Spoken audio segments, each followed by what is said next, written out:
Hello students, welcome back to our official YouTube channel crack Bengal. দেখো, আজকে তোমাদের জন্য খুবই গুরুত্বপূর্ণ একটা প্র্যাকটিস সেট নিয়ে চলে এসেছি। বেশ কিছুদিন আগে হয়ে গেল তোমাদের আরপিএফ কনস্টেবল এক্সাম, তার অ্যান্সার কি প্রকাশিত হয়েছে।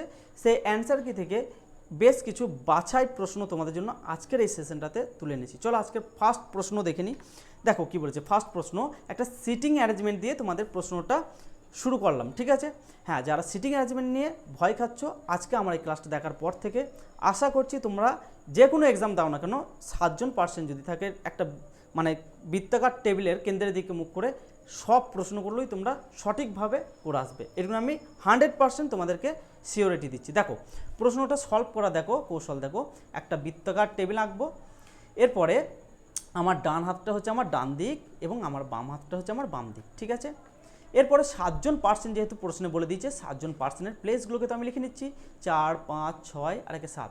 তোমরা 7জনকে তোমরা যেভাবে বসাতে পারো, কোনো অসুবিধা নেই, ঠিক আছে। মানে এক সাইড করবে না, এক সাইড করলে প্রবলেম হয়ে যাবে, ঠিক আছে। এমনভাবে করবে যাতে একটা সার্কেলের মধ্যে থাকে, কোনো ধার দিয়ে বেশি হতে পারে, কোনো ধার দিয়ে কম হতে পারে, এই ধার দিয়ে কোনো ঘাবড়াবার কোনো কারণ নেই, ঠিক আছে। দেখো এরপরে একটা আমাদেরকে জিনিস দেখতে হবে, একটা বেস করে নেবো, ঠিক আছে। আমি নিচের দিকে একটা লাইনকে আমি বেস করে নিলাম, ঠিক আছে। এবার আমাকে যদি ডান দিকে যেতে বলে তাহলে আমি ডান দিকে যাব, এবং আমাকে বাম দিকে যেতে বলে আমি বাম দিকে যাব। কীভাবে করছি দেখো, সহজেই তোমরা দেখতে থাকো, আশা করছি শিখে যাবে। দেখো কি বলেছে প্রশ্ন দেখো স্টার্ট হচ্ছে এখান থেকে। সি এর ডান দিক থেকে গণনা করলে পি এবং সি এর মাঝখানে মাত্র 3জন বসেছে। লাইনটার অর্থ বুঝতে পারছো? কি বলেছে, সি এর ডান দিক থেকে গণনা করলে, তাহলে সিকে যদি আমি বেস ভেবে নিই, প্রশ্নে যেহেতু বলেছে সি এর ডান দিক থেকে গণনা করতে, সিটাকে আমি বেস ভেবে নিয়েছি। সি এর ডান দিক থেকে গণনা করলে সি এবং পি এর মাঝখানে 3জন বসেছে, মানে 1জন, 2জন, 3জন। তারপরে কে বসেছে না, পি বসেছে। এরপর তোমাদের একটা প্রশ্ন হতে পারে এই ধার দিকে না করলেন না, ডান দিক বলেছে মানে এই সাইডটা হচ্ছে ডান দিক, এই বাম দিক বলে এই সাইড দিয়ে যেতাম, ঠিক আছে। চলো এগুলো নিয়ে কনফিউজ করে লাভ নেই। তারপরেরটা কী বলেছে দেখো, তার পরের লাইনে ডি এর ডান দিক থেকে গণনা করলে আর এবং ডি এর মাঝখানে মাত্র 3জন বসেছে। কার না, আর এবং ডি এর মাঝখানে মাত্র কতজন, 1জন, 2জন, 3জন বসেছে। প্রশ্নের লাইনে তো এটাই বলেছে, ঠিক আছে। তারপরে দেখো, তারপরে কি বলেছে, এখান থেকে আবার স্টার্ট। ই বসেছে আর এর ঠিক ডান দিকে। কে বসেছে, ই বসেছে কার ডান দিকে না, আর এর ডান দিকে। তাহলে এই ধারটা যদি বাম দিক হয়, এদিকটা যদি ডান দিক হয়, তাহলে আর এর ডান দিক এখানে, তাহলে কে বসেছে না, ই বসেছে। কনফিউজ তো নেই, ঠিক আছে। দেখো তারপরের লাইনটা পড়ি। এস আবার ডি এবং সি এর ঠিক পাশে বসে। এস ডি এবং সি এর ঠিক পাশে যদি আমি এখানে সি বসাই, এখানে ডি বসাই, তাহলে দেখো সি এর পাশেও কিন্তু এস হচ্ছে এবং ডি এর পাশেও কিন্তু এস হচ্ছে। আর কিছু প্রবলেম আছে? দেখো পুরো প্রশ্নটাকে পড়ে ফেলেছি। এরপর আমার প্রশ্নে কি জানতে চেয়েছে সেটাকেও দেখব। বলেছে এস এর ডান দিক থেকে গণনা করলে এস এবং কিউ এর মাঝখানে কতজন বসেছে, কতজন পার্সেন্ট বসেছে, কে কে পার্সেন্ট বসেছে সেটা আমরা জানতে চাইনি, বা কোন পার্সেন্টে বসেছে সেটা আমরা জানতে চাইনি, ঠিক আছে। কতজন বসেছে একদম সহজেই বের করে নেবো। দেখো এখানে আমাকে দুটো দিক দেখতে হবে। দেখো যদি আমি ডি এই জায়গাটাকে একটু ভালো করে আগে লক্ষ্য করো, ডি আর সি এর মাঝখানে কিন্তু এস। যদি আমি এখানে একটা ইমাজিনেশন করে নেবে, ঠিক আছে। ধরো যদি আমি এখানে ডিকে বসাই, তাহলে দেখো এখানে আমার এস বসালে ডি আর এস হয়ে যাচ্ছে, ঠিক আছে। ডি আর এস হয়ে যাচ্ছে, এবং সি এর সাথেও দেখো একে অপরের পাশে বসাচ্ছে এস কিন্তু, ঠিক আছে। ডি এর পাশেও বসাচ্ছে, সি এর পাশেও বসাচ্ছে। ঠিক অপোজিট সাইড যদি আমি এখানে বসাই যে ডি কে, আর এখানে যদি আমি এস কে বসাই, তাহলে দেখো ডি এর পাশেও কিন্তু এস এবং সি এর পাশেও কিন্তু এস, ঠিক আছে। কিন্তু প্রশ্নে আমাকে কী বলেছে সেটা জানতে হবে, এইগুলোতেই তোমরা কনফিউজ হয়ে যাও, সেই জন্য প্রশ্নগুলো ভুল করে আসো, ঠিক আছে। প্রশ্নে বলেছে দেখো ডি এর ডান দিক থেকে গণনা করলে, ঠিক আছে। ডি এর ডান দিক, তাহলে ডি এর ডান দিক এই সাইডটাও গণনা করা হচ্ছে, ঠিক আছে। তাহলে ডি এবং আর এর মাঝখানে 3জন বসেছে, এটাও কিন্তু মাথায় রাখতে হবে। তাহলে ডিকে যদি আমি এখানে বসাই, তাহলে ডান দিক বলতে এই 1জন, 2জন, 3জন, তারপরে কিন্তু এখানে ডি বসবে। কিন্তু যদি এখানে ডিকে বসাই তাহলে কিন্তু আর এসকে বসাবার জায়গা নেই, তাহলে ডি আমার এই সাইড দিয়ে বসছে না, এটুকুনি আমি 100%, ঠিক আছে। এখানে ডি বসছে না, বা এখানে এসও বসছে না। তাহলে ডিকে আমি যদি এখানে বসাই, তারপরে দেখো এসকে বসালাম, তারপরে দেখো সি আছে, তাহলে ডি এর ঠিক পাশেও সি এবং এস এর ঠিক পাশেও সি আছে। আর ডি আর আর এর মাঝখানে 3জন আছে, তাহলে ডি আর আর এর মাঝখানে 3জন, তাহলে 1জন, 2জন, 3জন, তারপরে কে বসবে, আর বসবে। আর একটা এখানে আমি দেখো সলভ করেছি, আর এর ঠিক ডান দিকে কে বসেছে, ই বসেছে, তাহলে ইটা এখানে বসে যাচ্ছে, ইটা এখানে বসে যাচ্ছে, ঠিক আছে। ভালো করে দেখো, এখানে ইটা বসে যাচ্ছে কিন্তু, এখানে ইটা বসে যাচ্ছে। এখানে প্রশ্নে তো আমি 6 জনকে আইডেন্টিফাই করতে পারলাম তাদের জায়গাগুলো, কিন্তু আমাকে 7 জনের বলে দিচ্ছে, একটা জায়গা ফাঁকা আছে। যে লেটারটা আমি লিখে নিকো, সে লেটারটা কিন্তু যে ফাঁকা জায়গাটা আছে সেখানে বসে যাবে। তাহলে এখানে কাকে লিখে নিকো, দেখো কিউকে লিখে নিকো কোনোভাবে, তাহলে কিউটা কোথায় বসে যাচ্ছে, এই জায়গাটাতে কিউ বসে যাচ্ছে। এরপরে প্রশ্নে যেটা জানতে চাইছে দেখো অনায়াসেই তোমরা করে ফেলাতে পারবে। কি বলেছে, এস মানে এস এর ডান দিক থেকে গণনা করলে, এস এর ডান দিক থেকে গণনা করলে, এই সাইডটা হচ্ছে ডান দিক, ঠিক আছে, এই ধার দিয়ে যতটা যাবে ডান দিক, এস এর ডান দিক থেকে গণনা করলে এস এবং কিউ এর মাঝখানে কতজন বসেছে, এস এবং কিউ এর মাঝখানে কতজন আছে, শুধুমাত্র একজন আছে, কে না, সি আছে। এখানে প্রশ্নে আমাকে জানতে চেয়েছে কোন লেটারটা আছে সেটা জানতে চাইনি, জানতে চেয়েছে কতজন আছে, কতজন আছে না একজন আছে। তাহলে কোথায় আছে, অপশান এ 100% সঠিক উত্তর। তোমরা এটাকে ভালোভাবে যাচাই করে নাও যে কীভাবে করলাম, ঠিক আছে। এই প্রশ্নটা একটা তোমরা সলভ করে নাও, দেখো তারপরে আরেকটা এরকম প্রশ্ন রেখেছি, তোমরা নিজেরাই সলভ করতে পারবে, ঠিক আছে। চলো এবার অ্যান্সারটাকে দেখে নিই। রিয়েল অ্যান্সার দিচ্ছে নাম্বার 1, ঠিক আছে। চলো পরের প্রশ্নতে কি বলেছে, প্রদত্ত ক্রমের প্রশ্নের চিহ্নকে কোন সংখ্যাটিকে প্রতিস্থাপন করবে, মানে এখানে একটা নাম্বার সিরিজ দিয়েছে, ঠিক আছে। এই নাম্বার সিরিজের যে কোয়েশ্চেন মার্কের জায়গাটা আছে সেই জায়গাতে এই অপশন অনুযায়ী কোনটা বসালে সিরিজটা মিলে যাবে। সহজ কৌশলে তোমাদেরকে শেখাবো আজকে প্রশ্নগুলো, দেখো দেখতে দেখতে তোমরা অনেক কিছু শিখে যাবে, ঠিক আছে। দেখো ফার্স্ট আমার বেসিক জিনিস কি করব না, প্লাস দিয়ে দেখবো, না হলে কী করবো, এদের ডিফারেন্স সেম যেতে পারে, ঠিক আছে, বিভিন্ন উপায়ে যেতে পারে, ঠিক আছে, বা দুটো নাম্বার যোগ করে একই হতে পারে তাদের যোগফল, বিভিন্নভাবে হয় একটু। দেখো আমি ফার্স্টে মানে যোগ করে এদের ডিফারেন্সটাকে দেখি, 29-এর সাথে কত যোগ করলে 33 হয় না, 4 যদি যোগ করি দেখো 33 হচ্ছে, 33 আর মানে কত তো 41 না, 8-এ 41, 41-এর সাথে কত যোগ করলে 53 হবে না, 12 যোগ করলে 53 হচ্ছে, 53-এর সাথে দেখো 16 যোগ করলে কত হচ্ছে না 69 হচ্ছে। এগুলো কি করবে দেখো, ইউনিট ডিজিটগুলোকে একটু তোমরা ক্যালকুলেশন করে নেবে, দেখবে এখানে ইউনিট ডিজিটটা পেয়ে যাচ্ছ, সেই জন্য কিন্তু এগুলো ফটাফট হয়ে যাচ্ছে। হ্যাঁ, এগুলো সহজ কৌশল। তাহলে দেখো এখানে আমি বুঝতে পারছি 4, 8, 12, 16 মানে 4 করে বাড়ছে, এবং যে সংখ্যাটা বাড়ছে তার পরের সংখ্যাটার সাথে সেটা যোগ হয়ে তারপরের সংখ্যাটা বসে যাচ্ছে। তাহলে আমি এখানে বুঝতে পারছি 16 আর 4 কত হচ্ছে 20, তাহলে এর সাথে যদি 20 যোগ করি তাহলে এর পরের সিরিজটা আমি পেয়ে যাব। তাহলে 69 আর 20-তে কত হচ্ছে না 89 হচ্ছে, তাই তো। তাহলে 89 কোথায় আছে দেখো আমার অপশান ডিতে, তাহলে 89 হয়ে যাবে আমার সঠিক উত্তর। এগুলো দেখা মাত্রই করে ফেলাতে পারবে। এবার অ্যান্সারটা দেখে নিই, 89। চলো আর একটা প্রশ্ন বললাম না যে সিটিং অ্যারেঞ্জমেন্ট দিয়েছে, একটা বৃত্তাকার টেবিল দিয়েছিল, এখানে দেখো উত্তরমুখী, ঠিক আছে, মানে একটা সরল রৈখিক রেখাংশে ওরা বসে আছে উত্তর দিকে মুখ করে, ঠিক আছে, এটাই বলেছে। চলো এটা নিয়ে ঘাবড়াবার কিছু কারণ নেই, দুটো ভিন্ন স্বাদের প্রশ্ন করে নিই। একটা সরলরেখা অঙ্কন করলাম এবং কটা পার্সেন্ট বলছে না, এখানেও 7 জন বলে দিয়েছে, ঠিক আছে, ঘাবড়াবে না একদম। তোমার বাম হাতটা হচ্ছে তোমার বাম দিক এবং তোমার ডান হাতটা হচ্ছে তোমার ডান দিক, ঠিক আছে। এ পর্যন্ত কারো কোনো প্রবলেম নেই। 2 জন পার্সেন্টকে কিন্তু আমি একদম শেষ প্রান্তে বসিয়ে দিয়েছি, ঠিক আছে। আর কজন পড়ে থাকছে 5 জন, 3, 4, 5, 6 আর একে 7 জনকে আমি এদের প্লেসগুলোকে কমপ্লিট করে নিয়েছি। এরপরে কে কোথায় বসেছে সেটাকে দেখতে হবে, ঠিক আছে। চলো দেখি কি বলেছে। এইখান থেকে প্রশ্ন শুরু, ডি এবং এস এর মাঝখানে শুধুমাত্র আর বসেছে। দেখো এখানে একটু সলভ করি, ঠিক আছে, এখানে একটু সলভ করি, এখানে একটু ভালো করে দেখবে। বলেছে ডি এবং এস এর মাঝখানে শুধুমাত্র আর, তাহলে ডি এবং এস এর মাঝখানে শুধুমাত্র কে বসেছে না আর বসেছে, ঠিক আছে, আর বসেছে। তারপরে দেখো কি বলেছে, এস বসেছে পি এর বাম দিকে তৃতীয় স্থানে, কে না এস বসেছে কার না পি এর বাম দিক থেকে তৃতীয় স্থানে, তাহলে পি এর বাম দিক থেকে তৃতীয় স্থানে, পিকে যদি আমি এখানে বসাই, এটা হচ্ছে ফার্স্ট, এটা হচ্ছে সেকেন্ড, এটা হচ্ছে থার্ড, তৃতীয় স্থানে বসেছে কিন্তু মানে এর মধ্যে 3 জন নেই কিন্তু, এটা কিন্তু মানে ভুল করে লিখে নেবে না। বলেছে পি এবং এস এর মাঝখানে 3 জন বলেনি কিন্তু, পি এর বাম দিক থেকে তৃতীয় স্থানে মানে 3 নাম্বার পজিশনটাতে কিন্তু এস বসে আছে, ঠিক আছে, বুঝতে পেরেছো, ব্যাস। তারপরে দেখো সি বসেছে পি এর ঠিক বাম দিকে, কে বসেছে না সি বসেছে পি এর ঠিক বাম দিকে, তাহলে পি এর ঠিক বাম দিকে কে বসেছে না সি বসেছে। এই সাইডটা বাম দিক লিখে নিয়েছি, দেখো প্রশ্ন এখানে লিখে নিয়েছি, আবার এখানে একবার লিখে দিচ্ছি, এটা হচ্ছে বাম দিক, এটা হচ্ছে ডান দিক, ঠিক আছে। তাহলে পি এর বাম দিকে সি হয়ে গেল, ব্যাস। তারপরে দেখো প্রশ্ন পড়তে পড়তে আমি অ্যান্সার পেয়ে যাব। দেখো কি বলছে, ই আবার এখানে প্রশ্নে কি বলেছে, টাইপিংয়ে মিস্টেক, এটা ধরো এস, ঠিক আছে, এস করেই দেখি কি প্রশ্নটা আসে, ঠিক আছে, এস ধরে নিচ্ছি, হ্যাঁ এস ধরে নিচ্ছি। আচ্ছা, ই আবার এসের ঠিক পাশে বসে নিকো, ঠিক আছে, এটাকে এস ধরে নিচ্ছি আমি।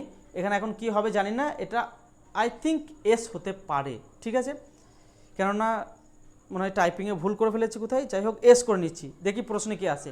তাহলে ই আবার এসের ঠিক পাশে বসে নেই, ঠিক আছে, তাহলে এসের ঠিক পাশে, হ্যাঁ এটা এসি হবে, এসি হবে, তাহলে এসের ঠিক পাশে বসে নিকো, মানে ই কোথায় বসেছে, দেখো এখানে 1 2 3 4 5 6, ঠিক আছে, পাশে বসেনি মানে এই জায়গাতেও একটা হতে পারে বা এই সাইড দিয়েও একটা হতে পারে। কিন্তু দেখো প্রশ্নে বলেছিল যে পি এর শেষ প্রান্ত থেকে 3 নম্বর স্থানে এস, তাহলে এই ধারে বসার কিন্তু মানে কোনো চান্সই নেই।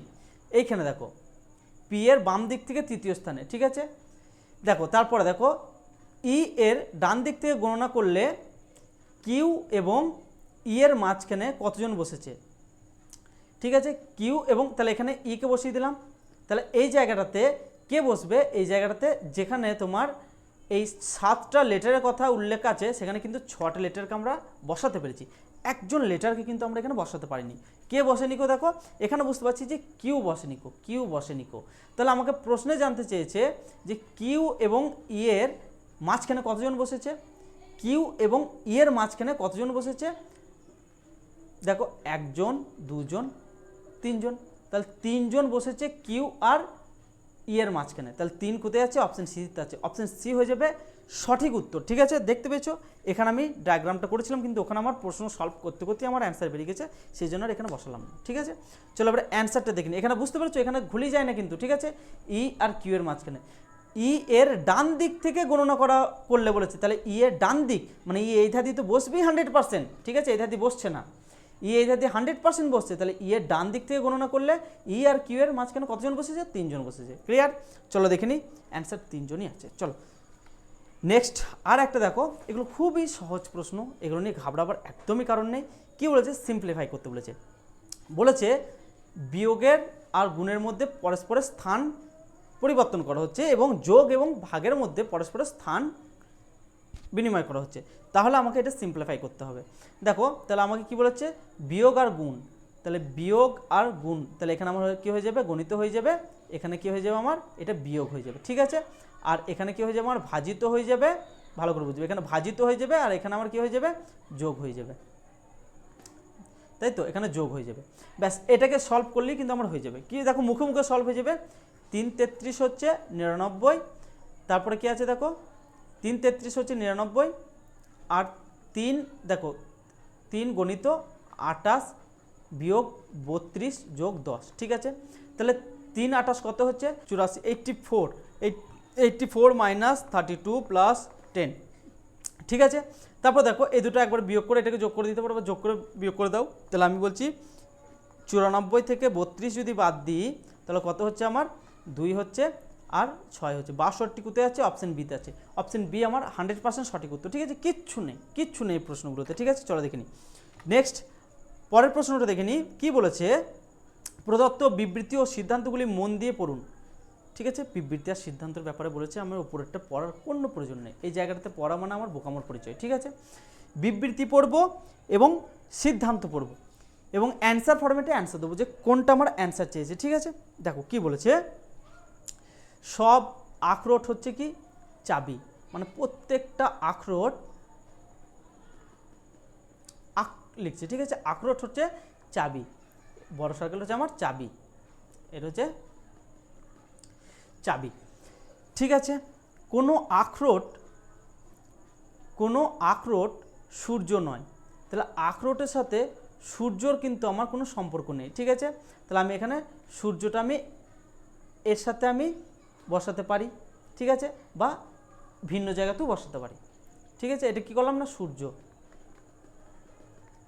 এটা আমি কি হচ্ছে সূর্য, এখন কিন্তু আমি বলতে পারছি না যে কোন জায়গাটাতে বসবে, ঠিক আছে, আমি সিদ্ধান্ততে অ্যান্সার ফরম্যাটে অ্যান্সার দেওয়ার সময় কিন্তু আমি বুঝতে পেরে যাবে যে কোন ডায়াগ্রামটা আমার চেয়েছে। তারপরে কি বলছে, দেখো সব সূর্য হচ্ছে প্রত্যেকটা সূর্যই হচ্ছে আমার আপেল, মানে সূর্যর সাথে আপেলের আমার সম্পর্ক আছে, তাহলে এটাকে কি বলছি? আপেল। ঠিক আছে, আপেল। এরপরে সিদ্ধান্ততে কি বলেছে? কোনো আপেল আমার চাবি নয়। আপেলের সাথে চাবির আমার কোনো ধরনের সম্পর্ক নেই। কিন্তু এখানে আমার কিন্তু একটা জিনিস ভালো করে ভাবো, এখানে কিন্তু আমাকে যা ক্লিয়ার করে বলে দিয়েছে যে সূর্যের সাথে আপেলের সম্পর্ক আছে, আখরোটের সাথে চাবির সম্পর্ক আছে, কিন্তু এখানে আমার কোনোভাবেই বলে দেয়নি যে চাবির সাথে আপেলের কিছু সম্পর্ক আছে। তাহলে আমি এই ডায়াগ্রামটাকে আমি বেশি মান্যতা দেবো। ঠিক আছে, এইটাকে আমি বেশি মান্যতা দেবো। ঠিক আছে, তাহলে এইটাকে যদি মান্যতা দিই, তাহলে এর সাথে আমি এর পরিপ্রেক্ষিতে বলতে পারি যে কোনো আপেল আমার চাবি নয়, এটা আমার সঠিক। বা আবার এটাও বলতে পারি যে এইখানে যদি আমার আপেলটা থাকে আর এইখানে যদি সূর্যটা থাকে, বা এখানেও যদি আমার সূর্যটা থাকে, যেখানে খুশি থাকতে পারে, সেক্ষেত্রে কিন্তু বলতে পারি যে কিছু সম্পর্ক থাকতে পারে। তাহলে আমি এখানে কিন্তু মানে একদম 100% সিওরিটি দিয়ে বলতে পারছি না যে কোনো আপেল আমার চাবি নয়, 100% সিওরিটি দিয়ে বলতে পারছি না। তাহলে আমি এখানে বলতে পারি যে এটা আমার ঠিক নেই। তারপরেরটা দেখি, কিছু আপেল হচ্ছে আখরোট, সেম একই কনফিউজ। ঠিক আছে, আপেলের সাথে আখরোটের কোনো সম্পর্ক আমি দেখতে পাচ্ছি। তাহলে এখানেও আমি বলতে পারছি যে এই ডায়াগ্রামগুলো অনুযায়ী আমি কিন্তু সঠিকভাবে উত্তর দিতে পারবো না, বা এই বিবৃতির সাথে এই সিদ্ধান্তগুলো একটাও আমার সম্পর্ক নেই। তাহলে বলতে পারি 1 অথবা 2 কোনোটাই অনুসরণ করা হয়নি। কোথায় আছে? অপশন এ তে। এবার দেখি রেলওয়ে কি অ্যান্সার দিয়েছে, দেখি অপশন এ হচ্ছে আমাদের সঠিক উত্তর। ঠিক আছে, চলো নেক্সট আর একটা প্রশ্ন দেখি। এগুলো দেখো এস এগুলো দিয়ে ডাব্লিউ এগুলো দিয়ে কিন্তু করবো না, কাটাকুটি করে করবো না, ওগুলো কিন্তু কনফিউজে পড়ে যাও খুব। আমি একদম সহজ যেরকম ডায়াগ্রাম হয় সেই ডায়াগ্রাম তোমাদেরকে আমি ধরে ধরে করে বোঝাবো। ঠিক আছে, দেখো কি বলেছে। বরুণ এ বিন্দু থেকে শুরু করে উত্তর দিকে চলা শুরু করছে। ঠিক আছে, তাহলে এ বিন্দু থেকে একটা পার্সন, সে যে পার্সনই হোক না কেন, কোন দিক থেকে যাচ্ছে, এখানে একটা তোমাদেরকে মানে আমি ডায়াগ্রাম বলে দিচ্ছি। দেখো এটা হচ্ছে আমার কি নর্থ, এটা হচ্ছে আমার সাউথ, এটা হচ্ছে ইস্ট এবং এটা হচ্ছে আমার ওয়েস্ট। ঠিক আছে, এই চারটে দিক তোমরা সবাই জানো। ঠিক আছে, এবার যে ধার দিয়ে যেতে বলবো সে ধার দিয়ে যাবো। দেখো সে কোন দিকে যেতে বলছে? উত্তর দিক। উত্তর দিক মানে উপর দিকে কত কিলোমিটার যাচ্ছে? ঠিক আছে, এটা হচ্ছে 7 কিলোমিটার গেল। তারপর তিনি একটা বাম দিকে বাঁক নেন। বাম দিক বলতে এই সাইড দিয়ে যদি সে মুখ করে থাকে, বাম দিক হচ্ছে এই সাইডটা। বাম দিকে কত কিলোমিটার বাঁক নেন? না 4 কিলোমিটার বাঁক নিচ্ছেন। এটা হচ্ছে 4 কিলোমিটার বাঁক নিচ্ছে। ঠিক আছে, এটা হচ্ছে 4 কিলোমিটার বাঁক নিচ্ছে। আবার বাম দিককে বাঁক নেয় এবং সে 9 কিলোমিটার গাড়িতে যান। ঠিক আছে, এই ধার থেকে দাঁড়িয়ে থেকে সে আবার বাম দিকে বাঁক নিয়ে মানে এই সাইড দিয়ে চলে আসছে এবং সে কত কিলোমিটার যাচ্ছে? না 9 কিলোমিটার যাচ্ছে। এখন সে এই ধার দিয়ে মুখ করে আছে। ঠিক আছে, এটা হচ্ছে 9 কিমি। তারপর তিনি বাম দিকে বাঁক নেন এবং 8 কিলোমিটার গাড়ি চালান। আবার বাম দিক বলতে এই সাইডটা, বাম দিককে বাঁক নিয়ে 8 কিমি গাড়ি চালাচ্ছেন, 8 কিমি গাড়ি চালান। ঠিক আছে, গাড়ি চালান। তিনি একটি সর্বশেষ বাম দিকে বাঁক নেন এবং তিনি 2 কিলোমিটার গাড়ি চালিয়ে যান এবং পি বিন্দুতে থামেন। এবং বাম দিকে বাঁক নেওয়া মানে এই ধার দিয়ে মুখ করে থাকা, মানে বাম দিক বলতে এই সাইডটা হচ্ছে। এবং সে কত কিলোমিটার যাচ্ছে? না 2 কিলোমিটার, এটা হচ্ছে 2 কিমি যাচ্ছে এবং সে কোথায় পৌঁছাচ্ছে? না পি বিন্দুতে পৌঁছাচ্ছে। এরপরে বলেছে দেখো পি বিন্দুতে থামেন। আবার বিন্দু এ তে পৌঁছানোর জন্য কত দূর সর্বনিম্ন এবং কোন দিকে গাড়িটা তাকে চালাতে হবে। ঠিক আছে, কোন দিকে গাড়িটা চালাতে হবে। আমি এখন বুঝতে পারছি যে এই জায়গাটাতে যেতে হবে, এই যে ডট ডট দিলাম, এই জায়গাটাতে একে যেতে হবে। তাহলে কোন দিকে যেতে হবে? না এই সাইড দিয়ে যাওয়া মানে কোন দিক? না পশ্চিম দিক। পশ্চিম দিক কোথায় আমার উত্তর আছে? দেখো আছে, কোথায় আছে? না অপশন ডি হয়ে যাবে আমার সঠিক উত্তর। দেখো যেহেতু অপশন আমার পূর্ব দুটো আছে, উত্তর একটা আছে, পশ্চিম একটাই আছে, মানে আমার মানে পশ্চিম দিক তো আমার 100% সঠিক উত্তর হয়ে যাচ্ছে। এরপরে কত কিলোমিটার সেটাও আমি তোমাদেরকে বের করে দেখাচ্ছি। দেখো এই ধার দিয়ে দেখো সে 7 কিলোমিটার গেছে, এই ধার দিয়ে দেখো সে 9 কিলোমিটার এসছে। ঠিক আছে, আবার দেখো এই ধার দিয়ে সে 2 কিলোমিটার ওপর দিকে উঠেছে। তাহলে আমি এটা বলতে পারি 7 আর 2 কত হচ্ছে 9। তাহলে এই সাইড দিয়েও 9 কিলোমিটার এসেছে এবং এই সাইড দিয়েও সে 9 কিলোমিটার গেছে। তাহলে কত হলো? 0 হলো। ঠিক আছে, 0 হলো, মানে এই জায়গাটাতে এখন সে নিউট্রালে দাঁড়িয়ে আছে, মানে 0তে দাঁড়িয়ে আছে। ঠিক আছে, নিউট্রালে দাঁড়িয়ে আছে, এন মানে আবার অন্য কিছু ভেবে নিও না। ঠিক আছে, নিউট্রালে দাঁড়িয়ে আছে। এরপরে এই জায়গা থেকে তাকে কোন দিকে যেতে হচ্ছে? না এই ধার দিয়ে যেতে হচ্ছে। এই ধার দিয়ে কত কিলোমিটার এসেছিলাম? 4 কিলোমিটার গেছিলাম। আর এই ধার দিয়ে এসেছিলাম 4 কিলোমিটার। আর এই ধার দিয়ে যাচ্ছে কত কিলোমিটার? না এই ধার দিয়ে 4 কিমি আর এই ধার দিয়ে 8 কিমি। তাহলে কত হচ্ছে?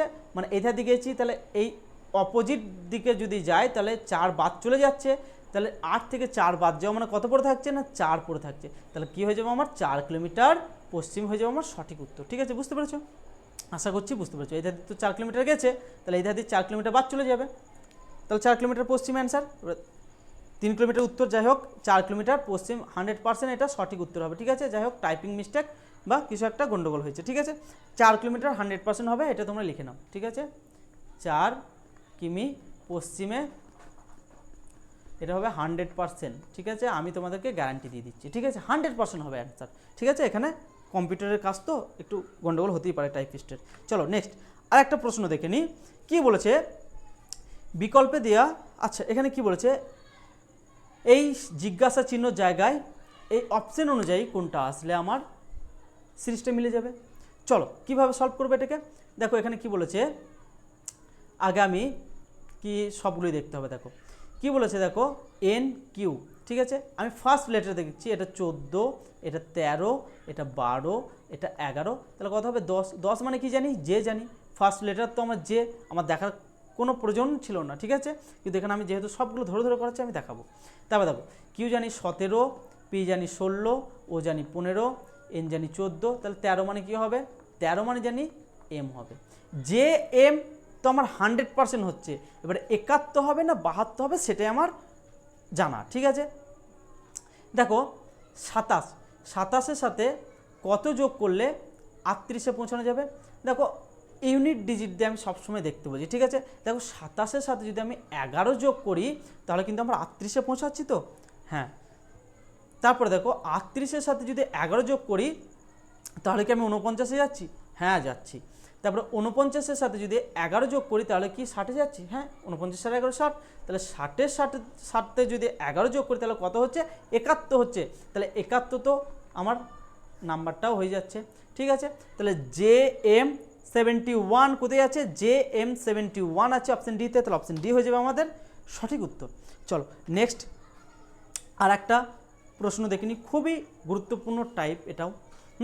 এগুলোকে তোমরা ঘাবড়াবে না, ধরে ধরে করো, কোথায় বাদ দিতে হয় কোথায় মানে অ্যাড করতে হয় সেগুলো কিন্তু দেখিয়ে দেবো। ঠিক আছে, দেখো কী বলেছে, উত্তর দিকে মুখ করে একটা সারিতে থাকা ব্যক্তিদের মধ্যে হ্যারি ডান দিক থেকে শেষ প্রান্তে। আচ্ছা দেখো একটা আগে আমি সারি অঙ্কন করে নিই। ঠিক আছে, একটা লাইন ড্র করে নিলাম। এরপরে বলেছে হ্যারি ডান দিকে, এটা হচ্ছে আমার বাম দিক, একই কনসেপ্ট সব জায়গাতে, এটা হচ্ছে আমার ডান দিক। তাহলে ডান দিক থেকে বলেছে ডান দিকে শেষ প্রান্ত থেকে 8ম স্থানে রয়েছে, মানে ডান দিকে শেষ প্রান্ত থেকে এই জায়গাটাতে 8মতম স্থান কে না হ্যারি। ঠিক আছে, ভালো করে প্রশ্নটাকে বুঝে নেবে। ঠিক আছে, তারপরে দেখো বেন ডান দিকের শেষ প্রান্ত থেকে 19তম স্থানে রয়েছে। ডান দিকের শেষ প্রান্ত থেকে কততম স্থানে না 19তম স্থানে রয়েছে। কে রয়েছে না বেন। ঠিক আছে, টোটালটা, ঠিক আছে এই জায়গাটা টোটালটা। ঠিক আছে, ব্যাস বুঝতে পেরেছি। এরপরে তারপরে দেখো বেন রয়েছে হ্যারি এবং লইনের ঠিক মাঝে। ঠিক আছে, লইনের ঠিক মাঝে, তাহলে বেন রয়েছে কার না হ্যারি এবং লইনের ঠিক মাঝে। আচ্ছা, এখানে লইন হবে, যেখানে এক জায়গায় লইন হবে, এবার কোথায় হবে সেটা এখন জানি না, তারপর একটা পড়ে দেখো ঠিক মাঝে। যদি লইনের সারিটির বাম দিকে শেষ প্রান্ত থেকে 7তম স্থানে থাকে তাহলে এই ধার থেকে কততম স্থানে না 7তম স্থান, এই জায়গাটা হচ্ছে কত 7 স্থান। ঠিক আছে, আর একটা প্রশ্ন এখানে বলেছে বেন রয়েছে হ্যারি এবং লইনের ঠিক মাঝে। ঠিক মাঝে মানে একটা তোমাদেরকে জিনিস দেখতে হবে, এই জায়গাটা তো যত সংখ্যক মানে এখানে পার্সেন্ট আছে এই জায়গাটা তো ঠিক তত সংখ্যক আমাদের পার্সেন্ট থাকবে। ঠিক আছে, এটা বলে দিচ্ছি কিন্তু প্রশ্নে। আবার একটা কথা বলে দিচ্ছে বাম দিক থেকে 7তম স্থানে, সেই জন্য আমার করণীয় কি, একদম কনফিউজে যাবে না। যদি এই ধরনের প্রশ্ন থাকে তোমাদেরকে ডায়াগ্রাম করে করে দেখাচ্ছি, এই সাইডটা টোটাল কতজন আছে এই সাইডটাতে, আমি বুঝতে পারছি বেনের স্থান কত না 19তম স্থানে আছে। ঠিক আছে, তাহলে আমাকে 8টাকে নিয়ে আর কনফিউজ করার কিচ্ছু দরকার নেই, 8টাকে নিয়ে আর কনফিউজ করার কিচ্ছু দরকার নেই। 19তম ধরে নিয়েছি আমি, ডান দিক থেকে 19তম স্থানে কে আছে, বেন আছে। তাহলে বেন পর্যন্ত কতজন আছে আমার, 19তম আছে, ঠিক আছে। তারপরে আমার এই জায়গাটাতে কাউন্ট করতে হবে, এই জায়গাটায় 19-এর আগে থেকে এই জায়গাটাতে আমার কাউন্ট করতে হবে, ঠিক আছে। তাহলে কাউন্ট কি করে করব, দেখো এই 19-এর আগে মানে কত পর্যন্ত, 18 পর্যন্ত থাকবে। তাহলে 18 পর্যন্ত থাকবে, তাহলে 19-এর সাথে যদি আমি 18 যোগ করি তাহলে কি আমার কোনো আর প্রবলেম থাকবে? 19-এর আগে কি হয় বলো, অত কনফিউজ নেই। 19-এর আগে যে পার্সেন্টটা থাকছে, আমার যে রাম শ্যাম যদু মধু যেই থাকুক না কেন, 19-এর আগে যে পার্সেন্ট আছে এর প্লেস কত তোমরা বলো, 18 তো, সেই জন্যই লিখলাম আমি এর আগে পর্যন্ত যে আছে 18 আছে। আমার 7 8 এগুলো নিয়ে মাথা ব্যথা করে কিচ্ছু লাভ নেই, কিচ্ছু লাভ নেই, ঠিক আছে। তাহলে 18 টোটাল কত হচ্ছে আমার, 37 হচ্ছে, তাই তো। এরপরে তোমরা কি করবে, অপশন এ দেখবে 37 মেরে আসবে, 100% তোমাদের ভুল হয়ে যাবে। কেন বলি, দেখো এইখানে দেখো একে একবার ধরে নিয়েছি, এরপরে আবার একটা ধরছি, মানে টোটাল যখন অ্যাড করবো না তখন একটা পার্সেন্ট আমার সবসময় দুবার কাউন্ট হয়ে যায়, ঠিক আছে। একটা পার্সেন্ট আমার সবসময় দুবার কাউন্ট হয়ে যায়, সেই জন্য কী করবো, এক আমরা সব সময় বাদ দিয়ে দেবো। এক যদি বাদ দিই তাহলে কত হচ্ছে আমার 36। তোমরা 36 অপশানে দেখতে পাচ্ছ, হ্যাঁ দেখতে পাচ্ছি অপশান ডিতে, অপশান ডি মেরেছো, 100% সঠিক উত্তর হবে, ঠিক আছে। চলো এবারে দেখিনি, অপশান ডি হয়ে যাচ্ছে আমাদের সঠিক উত্তর, দেখতে পাচ্ছ, আশা করছি দেখতে পাচ্ছ। চলো নেক্সট আর একটা প্রশ্ন দেখে নিই, খুবই সহজ এবং ট্রেন্ডিং প্রশ্ন এগুলো চলছে এখন, রেল খুব পছন্দ করছে। এখানে একটা তোমাদের কথা বলে রাখি, কি বলেছে এখানে, এত বড় যে লেখা দিয়েছে, এখানে লেখাটা বলেছে যে ধরো এই যে 13, এই 13টার ওপর কিন্তু কোনো ধরনের গাণিতিক কার্যক্রম করা যাবে না। ধরো আমি বলছি যে 1-এর কিউব প্লাস 3-এর কিউব সমান অ্যাড করে করছি, এইভাবে কিন্তু কোনো ভেঙে টিয়ে 13 সংখ্যাটাকে করা যাবে না। 13 সংখ্যাটাকে নিয়ে টিয়ে, মানে পুরো সংখ্যাটাকে নিয়ে টিয়ে গাণিতিক কার্যক্রম করতে হবে, এটার এই মানে এত বড় লেখার মধ্যে বলে দিয়েছে, ঠিক আছে। চলো কি লজিক দিয়েছে দেখো, খুব ভালো মানে প্রশ্ন এগুলো, ঠিক আছে, সহজ মানের, কিন্তু যে ধরতে পারবে তার কাছে খুবই সহজ, এবং যে পাজেল হয়ে যাবে তার কাছে কিন্তু খুবই কঠিন। দেখো কি বলেছে, বিভিন্ন টাইপে কিন্তু এগুলো সলভ হয়, যে যেভাবে করবে, যার লজিকটা সঠিক হবে এর সাথে যদি মিলে যায় তাহলে সঠিক উত্তর পাবে, ঠিক আছে। চলো দেখো কি বলেছে, 10 12 আর 11। আমি এখানে কি করছি, 10-এর কাছাকাছি নাম্বার হচ্ছে 12, তাই তো। আমি একটা জিনিস দেখছি, 10-এর সাথে যদি আমি 12 যোগ করি তাহলে কত হচ্ছে আমার, 10 আর 12 হচ্ছে 22, ঠিক আছে। 22 তো আমি পেয়ে যাচ্ছি, ঠিক আছে। 22কে যদি আমি 2 দিয়ে ভাগ করি তাহলে কত হচ্ছে আমার, 11 হচ্ছে। সেই সংখ্যাটাকে আমি লিখতে পারি তো 11 হিসাবে, এটা হ্যাঁ কি না বলো, দেখো ভালো করে দেখো, 10-এর সাথে 12 যোগ করে কত হচ্ছে আমার, না 22 হচ্ছে। সেই 22টাকে কি করছি না 2 দিয়ে ভাগ করে, যে এই যে নাম্বারটা আমার 11 দিয়েছে সেটা পেয়ে যাচ্ছি, পাচ্ছি তো। তার পরেরটা যদি একই লজিকে যায় তাহলে সেই ফর্মেটেই যাবে। দেখো কি বলেছে, 14 সাথে 18 যদি যোগ করি তাহলে কত হচ্ছে আমার, 32 হচ্ছে। এই 32কে যদি আমি 2 দিয়ে ভাগ করি তাহলে কত হচ্ছে আমার, 16 হচ্ছে। আছে এখানে, হ্যাঁ আছে। তাহলে 100% আমি লজিকটাকে ধরতে পেরেছি।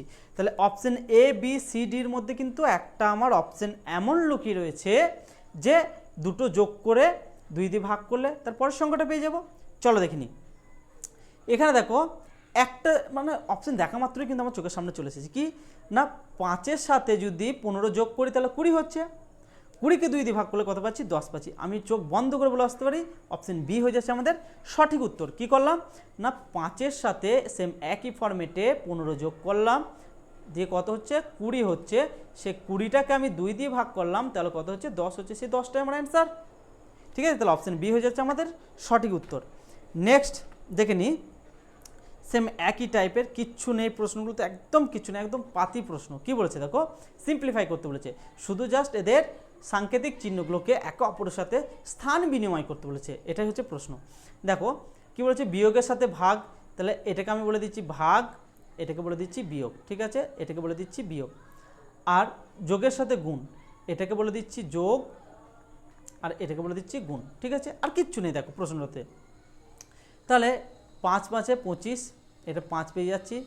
5 15 75, 75 প্লাস 10 আর আগে একটা বিয়োগ 55 আছে, তাই তো, এটা আছে।